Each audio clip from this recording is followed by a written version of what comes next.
दोस्तों, आज मैं आपको जो कहानी सुनाने जा रही हूँ, ये कहानी है माँ के जादुई पर्स की। तो चलिए दोस्तों, देखते हैं आज की ये कहानी। एक गांव में पिंटू और अंजू दोनों अपनी माँ के साथ रहते थे। कुछ समय पहले उनके पिता की मृत्यु हो गई थी। उनकी माँ को उसके पापा की कुछ पेंशन आती थी, जिससे वो अपना और अपने दोनों बच्चों का गुजारा करती थी। दोनों भाई बहन पास के एक सरकारी स्कूल में पढ़ने जाते थे। उसके पापा के जाने की वजह से उनकी माँ की तबीयत हमेशा खराब ही रहती थी। एक दिन उसकी माँ की तबीयत बहुत ज्यादा खराब हो जाती है। तभी उनके छोटे देवर कुमार और उनकी पत्नी शर्मिला उनसे मिलने आती हैं। देवर जी, अब मेरी जिंदगी का कोई भरोसा नहीं है। पता नहीं अब मैं कितने दिन और जीऊंगी। मेरे मरने के बाद तुम मेरे दोनों बच्चों को अपने साथ रखना, नहीं तो मेरी आत्मा को शांति नहीं मिलेगी। भाभी, आप ऐसा न बोले, आपको कुछ भी नहीं होगा भाभी माँ। देवर जी, मैं आपके आगे हाथ जोड़ती हूँ, मेरे दोनों बच्चों को अपने साथ रख लेना। अरे भाभी, आप चिंता क्यों करती हैं? मैं इन दोनों बच्चों को अपने साथ ही रखूंगा और इनका बहुत अच्छे से ख्याल रखूंगा। अरे वाह, खुद ही सारे फैसले ले रहे हो। अरे हमने क्या अपने घर में अनाथ आश्रम खोल रखा है जो इन दोनों को उठाकर अपने घर ले चले? शर्मिला, कुछ तो शर्म करो। ये तुम कैसी बातें कर रही हो? तुम्हें शर्म आनी चाहिए। यहाँ मेरी भाभी की तबीयत खराब है और तुम उनके सामने इतनी घटिया बातें बोल रही हो। अरे अच्छा ही है जेठानी जी मर जाएं और इन दोनों मनहूसों को भी अपने साथ ले जाएं। खुद तो मर जाएंगी और इन दोनों को हमारी छाती पर छोड़ जाएंगी। शर्मिला की ये बातें सुनकर उसकी भाभी बेचारी रोने लग जाती है। अपनी भाभी को रोता हुआ देख कुमार को गुस्सा आता है और वो शर्मिला को एक जोरदार थप्पड़ मारता है। मनहूस ये बच्चे नहीं, मनहूस तुम हो। यदि तुम्हें मेरे साथ रहना है तो तुम रह सकती हो, नहीं तो अपना बैग उठाकर घर से बाहर निकल जाओ। तुम्हारी सारी इच्छाएं, सभी ऐश और आराम मैं पूरा करता हूँ, इसीलिए तुम ज्यादा सिर चढ़ गई हो। भाभी, आप इस चुड़ैल की बातों पर ध्यान न दें। इसकी तरफ से मैं आपसे माफी मांगता हूँ भाभी, और आप चिंता न करें। मैं इन दोनों बच्चों का बहुत अच्छे से ध्यान रखूंगा। कुमार की ये बात सुनकर उसकी भाभी खुश हो जाती है और उसी समय दम तोड़ देती है। अपनी भाभी का अंतिम संस्कार करने के बाद कुमार उन दोनों बच्चों को अपने साथ अपने घर ले जाता है। कुमार की अपनी भी एक बेटी थी जिसका नाम रागिनी था। रागिनी अपनी माँ की तरह ही जिद्दी और बिगड़ैल थी। सुनो, आज से ये दोनों बच्चे यहीं रहेंगे। इन दोनों को यहाँ रहने से यदि किसी को प्रॉब्लम है तो वो घर छोड़कर जा सकता है। ये दोनों भाई बहन अब से मेरे ही बच्चे हैं। कुमार उन दोनों बच्चों का अपनी बेटी के स्कूल में नाम लिखवा देता है। फिर तीनों बच्चे एक साथ स्कूल जाने लगते हैं। इसी तरह से खुशी खुशी दिन बीत रहे थे। फिर एक दिन, शर्मिला, मेरा 2 महीने का विदेश में सेमिनार है, मैं वहाँ जा रहा हूँ। मेरे पीछे से इन दोनों बच्चों का बहुत अच्छे से ख्याल रखना। अगर मुझे कोई भी शिकायत मिली तो मैं तुम्हें कभी माफ नहीं करूँगा। कुमार की ये बात सुनकर शर्मिला और उसकी बेटी बहुत खुश हो जाती हैं। आप आराम से जाओ जी, आपको किसी भी बात की कोई शिकायत नहीं मिलेगी। मैं इन दोनों बच्चों का बहुत अच्छे से ख्याल रखूंगी। कुमार घर से बाहर चला जाता है। उसके जाते ही रागिनी और उसकी माँ दोनों बच्चों को मारने लगती हैं। क्यों रे मनहूस, तुम दोनों की वजह से मेरे पति ने मुझ पर हाथ उठाया था, मुझे भला बुरा कहा था। मैं अब तुम दोनों को जिंदा नहीं छोड़ूंगी। तुम दोनों को इसकी कीमत चुकानी पड़ेगी। आज से घर का सारा काम तुम दोनों अकेले करोगे और आज से तुम्हारा स्कूल जाना भी बंद, समझे? चाची, आप पिंटू से काम मत करवाइए। पिंटू अभी बहुत छोटा है। आप जो भी कहेंगी वो मैं करूँगी चाची जी। क्या ये छोटा है? मुझे तो नहीं लग रहा छोटा। इसका मुंह देख कितना बड़ा है। 1 मिनट में 4-4 रोटियां खा जाएगा ये, और काम करने में इसे छोटा बता रही है। देखो मॉम, कैसे कैसे बहाने बना रही है हमारे सामने। तुम मुझे मत सिखा कि मुझे क्या करना है क्या नहीं। तुम दोनों मिलकर घर का सारा काम करोगे। अगर काम नहीं किया तो फिर तुम्हारी बहुत पिटाई होगी। उसके बाद से दोनों माँ बेटी दोनों भाई बहन से घर का सारा काम करवाती हैं और रात को सिर्फ एक बार ही खाने के लिए बासी खाना देती हैं। सोने के लिए बिस्तर भी नहीं देती। दोनों भाई बहन किचन में जमीन पर सोया करते थे। शर्मिला और उसकी बेटी दोनों भाई बहन की बहुत पिटाई करती थी। फिर एक दिन, अरे ओ मनहूस, इधर आ। जी चाची जी। तुम दोनों ये मटके उठाओ और कुएं से पानी भर कर लाओ। आज घर में पानी नहीं आ रहा है। चाची जी, मैं 2 बार पानी ले आऊंगी, लेकिन पिंटू को मेरे साथ मत भेजो। पिंटू अभी बहुत छोटा है। चाची जी, इतना वजन वो नहीं उठा पाएगा। शर्मिला अंजू को एक जोरदार का थप्पड़ मारती है। मैंने कहा ना, मुझे मत सिखाया कर कि मुझे क्या करना है और क्या नहीं। एक बार मैंने बोल दिया तो मतलब बोल दिया। दोनों भाई बहन जाओ और जाकर पानी लेकर आओ, और ध्यान रखना समय से घर नहीं आए तो तुम दोनों की बहुत पिटाई होगी और रात तक खाना भी नहीं मिलेगा। दोनों मासूम भाई बहन मटका उठाकर पानी लेने चले जाते हैं और वहीं कुएं के पास बैठकर जोर जोर से अपनी माँ को याद करके रोने लगते हैं। माँ, आप हमें छोड़कर क्यों चली गई माँ? वापस आ जाओ ना माँ। चाची बिल्कुल भी अच्छी नहीं है, वो हमें बहुत मारती है माँ। वापस आ जाओ ना माँ। इतना बोलकर अंजू जोर जोर से रोने लगती है। तभी वहाँ पर उसकी मरी हुई माँ की आत्मा प्रकट हो जाती है। अरे मेरे बच्चों, रो नहीं, ये देखो मैं तुम्हारे सामने खड़ी हूँ। अपनी माँ को देखकर दोनों भाई बहन बहुत खुश हो जाते हैं। माँ, आप वापस आ गई माँ। माँ, हमें चाची जी के साथ नहीं रहना। चाची बहुत बुरी है, वो हमें बहुत मारती है और हमसे पूरे घर का काम भी करवाती है और पिंटू से भी सारे काम करवाती है माँ। मुझे सब पता है बेटा कि तुम्हारे ऊपर वो दोनों माँ बेटी कितना अत्याचार करती हैं। लेकिन अब तुम चिंता मत करो बेटा, अब तुम्हारे सारे दुख खत्म हो जाएंगे और उन्हें उनके किए की सजा भी जरूर मिलेगी। इतना बोलकर उनकी माँ अपने जादू से वहाँ पर 2 जादुई सोने और चांदी के पर्स प्रकट करती हैं। बेटा, ये 2 जादुई सोने और चांदी के पर्स हैं। ये तुम्हें हर मुसीबत से बचाएंगे और तुम्हारी सारी मनोकामनाएं भी पूरी करेंगे। अच्छा बेटा, अब मेरे जाने का समय हो गया, अब मैं चलती हूँ। इतना बोलकर उनकी माँ वहाँ से गायब हो जाती हैं और दोनों भाई बहन पर्स उठाकर वहाँ से अपने घर चले जाते हैं और उन्हें ले जाकर किचन में रख देते हैं। फिर एक दिन, सुनो तुम दोनों, मैं और मेरी बेटी आज पार्टी में जा रहे हैं। तुम दोनों को मैं एक कमरे में बंद करने जा रही हूँ। यदि पीछे से तुम दोनों ने चोरी कर ली तो और मेरे घर से भाग गए तो, इसीलिए मैं तुम दोनों को एक कमरे के अंदर बंद कर रही हूँ।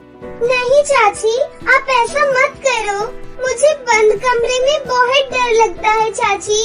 चाची जी, हम कुछ भी नहीं चुराएंगे। हम इस घर के सिवा कहाँ जा सकते हैं चाची जी? हमारा कोई अपना नहीं है आपके सिवा। आप हमें बंद ना करें, हम पूरे घर का ख्याल रखेंगे। तुम दोनों अपनी बकवास बंद करो। यदि मेरे सामने ज्यादा बोली तो तुम्हारी जुबान खींच लूंगी। शर्मिला उन दोनों बच्चों को कमरे में बंद करके चली जाती है। दीदी, मुझे बहुत डर लग रहा है दीदी। कोई बात नहीं छोटे, मैं हूँ न तेरे साथ, तू बिल्कुल भी मत डर। मासूम पिंटू को डर की वजह से चक्कर आ जाते हैं और वो वहीं पर बेहोश हो जाता है। अंजू भागी भागी दरवाजे के पास जाती है। कोई है? प्लीज दरवाजा खोलो, मेरा भाई बेहोश हो गया है अंदर, प्लीज मेरी मदद करो। तभी अचानक से उड़ते हुए वहाँ पर दोनों जादुई पर्स आते हैं। जादुई पर्स अपने जादू से पिंटू को बिल्कुल ठीक कर देते हैं। तुम डरो नहीं, हम यहाँ तुम्हारी मदद के लिए आए हैं। तुम दोनों बहुत ही नेक दिल की लड़कियाँ हो। इतनी मुसीबत होने के बावजूद भी तुमने हमें खोलकर भी नहीं देखा। हम जादुई पर्स हैं। तुम हमारे अंदर से बहुत सारे सोने और चांदी के सिक्के निकाल सकती हो। अंजू और पिंटू दोनों पर्स में हाथ डालते हैं और उन्हें बहुत सारे सोने और चांदी के सिक्के मिल जाते हैं। तभी थोड़ी देर के बाद उनकी चाची घर आ जाती हैं। चाची जी, हम आपका ये घर छोड़कर जा रहे हैं। अब इस घर में हम कभी नहीं आएंगे। इतना बोलकर दोनों भाई बहन घर छोड़कर चले जाते हैं और जादुई पर्स की मदद से दोनों एक बहुत बड़ा घर बना लेते हैं और खुशी खुशी उसमें रहने लगते हैं। दोनों भाई बहन अपनी आगे की पढ़ाई पूरी करते हैं।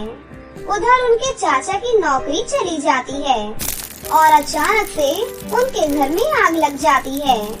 उसके बाद पूरा परिवार सड़क पर आ जाता है। एक दिन दोनों भाई बहन स्कूल से वापस आ रहे थे। तभी वो दोनों अपने चाचा को देख लेते हैं और भागे भागे उनके पास जाते हैं। चाचा जी, ये क्या हुआ? आप इस तरह से क्यों बैठे हुए हैं? फिर अंजू के चाचा उन्हें वो सारी बातें बताते हैं। चाचा जी, आप हमारे घर चलिए और हमारे साथ रहिए। दोनों भाई बहन अपने चाचा चाची और उसकी बेटी को अपने घर ले आते हैं। उसके बाद चाची और उसकी बेटी को अपनी गलती का एहसास हो जाता है। उसके बाद से सभी लोग मिलकर एक साथ हंसी खुशी रहने लगते हैं। गांव में सिमर नाम की एक लड़की रहा करती थी। सिमर अपने चाचा और चाची के साथ रहा करती थी। सिमर के माता पिता की मृत्यु उसके बचपन में ही एक कार एक्सीडेंट में हो गई थी। तब से सिमर अपने चाचा चाची के साथ ही रहती थी। सिमर के चाचा काम की तलाश में अक्सर बहुत दिनों तक बाहर ही रहा करते थे और सिमर की चाची रूपाली उसे बिल्कुल भी पसंद नहीं करती थी। सिमर से पूरे घर का काम भी करवाती थी और सिमर को दिन भर में सिर्फ एक बार ही खाना खाने को देती थी, वो भी एक दिन का बासी शाम का बचा हुआ खाना। सिमर उस घर में बिल्कुल भी खुश नहीं थी। वो अपना जीवन किसी तरह से बिता रही थी। वही रूपाली कोई भी काम नहीं करती थी, बस पूरे दिन बैठकर खुशी खुशी अपना जीवन बिता रही थी। फिर एक दिन रूपाली सिमर से बोलती है, अरे ओ मनहूस सिमर, आज कान खोलकर सुन ले तू। आज घर की जल्दी जल्दी साफ सफाई कर ले और स्वादिष्ट स्वादिष्ट व्यंजन बनाकर रख दे, क्योंकि आज मेरी बहन प्रीति मुझसे मिलने के लिए आ रही है। तू मेरी बात तो समझ गई ना? चाची जी, आप चिंता मत करिए, मैं घर का पूरा काम कर दूंगी। समझ गई तो जा जल्दी से काम कर। खड़े खड़े मेरा मुंह क्या देख रही है? चल अब जल्दी से अंदर जा और घर के काम में लग जा। बेचारी सिमर पूरे दिन घर का काम करती है और शाम को रूपाली की बहन प्रीति आ जाती है। दीदी, कैसी हो आप? बहन, मैं तो ठीक हूँ, तुम अपना बताओ, तुम कैसी हो? दोनों बहनें बहुत देर तक बात करती रहती हैं और खुशी से अपना दिन बिताती हैं। जब दोनों बहनें आपस में बातें कर रही थीं, तभी वहाँ पर सिमर आती है और अपनी चाची जी से बोलती है, चाची जी, मुझे खाना दे दीजिए। आज सुबह से मैं कुछ भी नहीं खाई हूँ, मुझे बहुत जोरों की भूख लगी है चाची जी। अरे मनहूस, तुझे दिखाई नहीं देता है क्या? मैं अपनी बहन से बातें कर रही हूँ। अपनी मनहूस शक्ल लेकर तू हमेशा आ जाती है। एक दिन अगर खाना नहीं खाएगी तो मर थोड़ी जाएगी। तू किचन में जाकर देख, मैंने तेरे लिए खाना पहले से निकाल कर रख दिया है। जा और जाकर अपना पेट भर ले। और हाँ, एक बात कान खोल कर सुन ले, फिर से दोबारा से आई तो फिर देखना मैं तुझे कैसे बताती हूँ। जब देखो तब आ जाती है दिमाग खाने। अच्छा प्रीति, तुम बताओ, तुम क्या कह रही थी? दोनों बहनें आपस में बातें करने लगती हैं। वहीं दूसरी तरफ सिमर रूखी सूखी रोटी खाकर सो जाती है। फिर अगले दिन सुबह होने पर सिमर जल्दी से उठ जाती है और घर का काम करने लगती है। वहीं दूसरी तरफ रूपाली और उसकी बहन प्रीति आपस में बातें कर रही थी। दीदी, मैं तो आपसे एक बात बताना ही भूल गई। यहाँ से थोड़ी दूर एक ब्यूटी कंपटीशन हो रहा है। ब्यूटी कंपटीशन में भाग लेने के लिए एक अच्छा सा लहंगा पहनकर जाना होता है। और दीदी, आप मेरे लिए एक अच्छा सा लहंगा खरीद दो और एक अच्छे ब्रांड का होना चाहिए वो। आप तो मुझे जानती ही हो कि मैं कितनी सुंदर हूँ। अगर मैंने ब्यूटी कंपटीशन में भाग लिया तो मैं ही जीतूंगी और जीतने पर मुझे बहुत ढेर सारे पैसे भी मिलेंगे। ठीक है बहन, तू कहे और मैं न लाऊं, ऐसा तो हो ही नहीं सकता। तू मेरी सबसे छोटी और प्यारी बहन है। मैं तुझे एक अच्छे ब्रांड का लहंगा खरीद दूंगी जिससे ब्यूटी कंपटीशन में तू ही जीतेगी। रूपाली और प्रीति की ये सारी बातें सिमर सुन लेती है और सिमर बोलती है, क्या ब्यूटी कंपटीशन?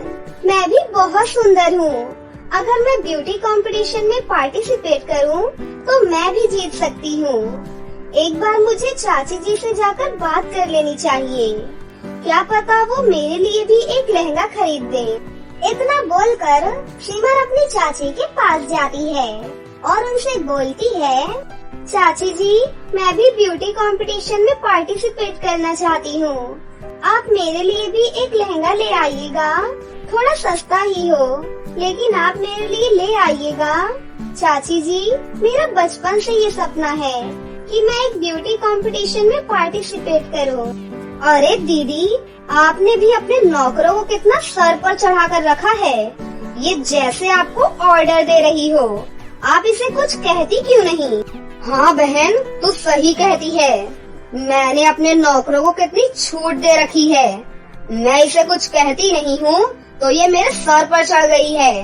देखो तो भला इस कलमुही की हिम्मत कैसे हुई कि ये मुझसे लहंगा मांगने लगी, वो भी ब्यूटी कंपटीशन जीतने के लिए। अरे मनहूस, तू मेरी बात ध्यान से सुन। इस ब्यूटी कंपटीशन में मेरी बहन पार्टिसिपेट कर रही है और उसे ही ब्यूटी कंपटीशन जीतना है। तेरी हिम्मत भी कैसे हुई कि तू मुझसे लहंगा मांग रही है?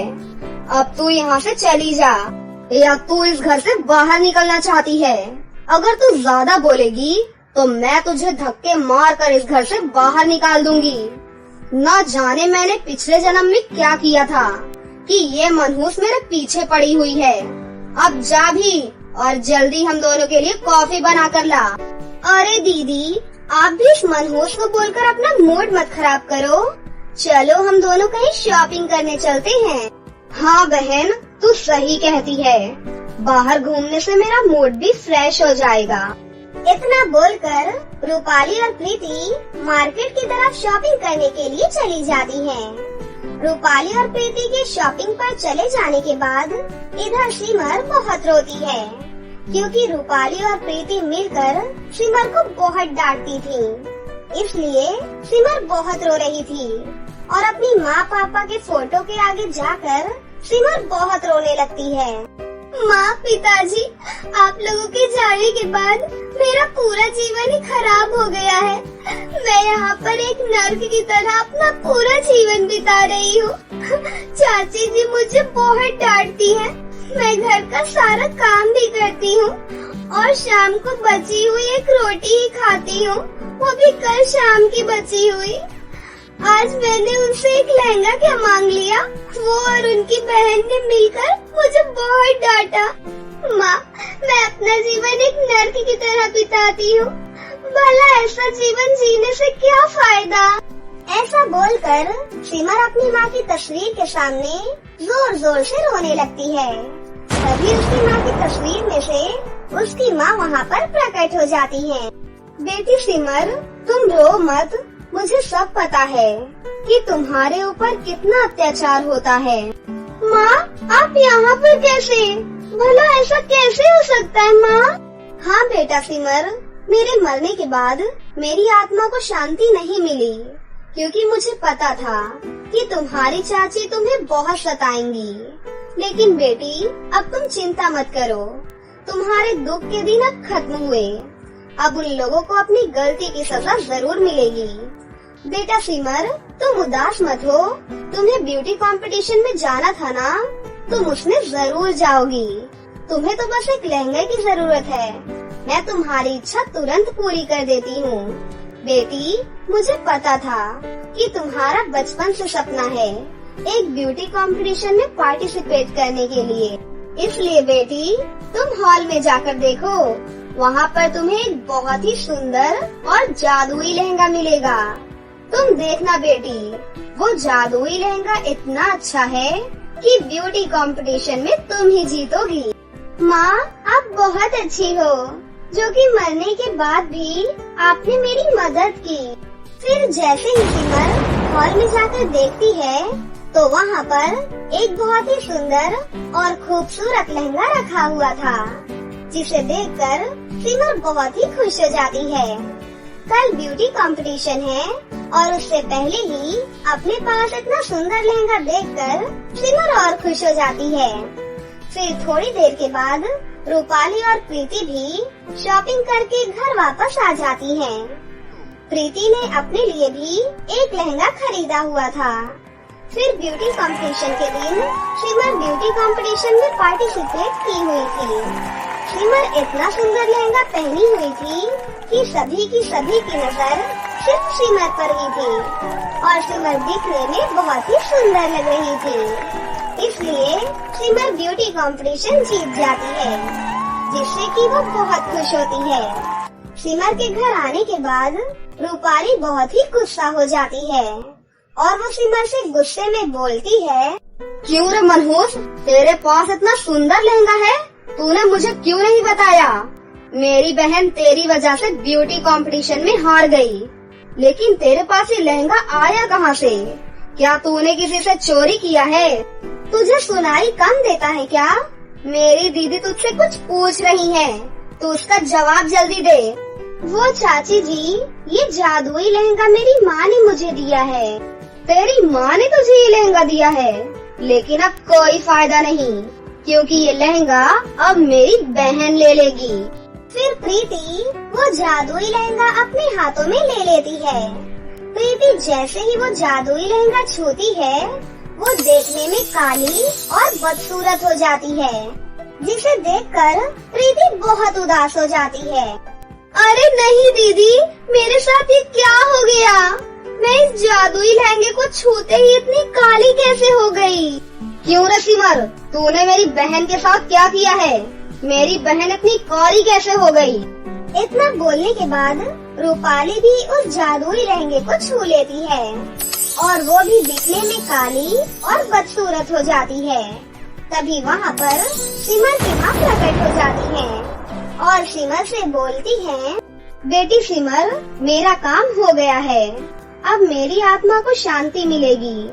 बेटी, अगर तुम्हें किसी भी चीज की जरूरत हो तो तुम इस जादुई लहंगे से मांग लेना, तुम्हारी सारी इच्छा पूरी हो जाएगी। फिर सिमर की माँ को शांति मिल जाती है और वो हमेशा के लिए वहाँ से चली जाती है। सिमर जादुई लहंगे को लेकर रूपाली के घर से हमेशा के लिए चली जाती है और जादुई लहंगे से एक सुंदर सा घर मांग लेती है और उस घर में हंसी खुशी अपनी जिंदगी जीने लगती है।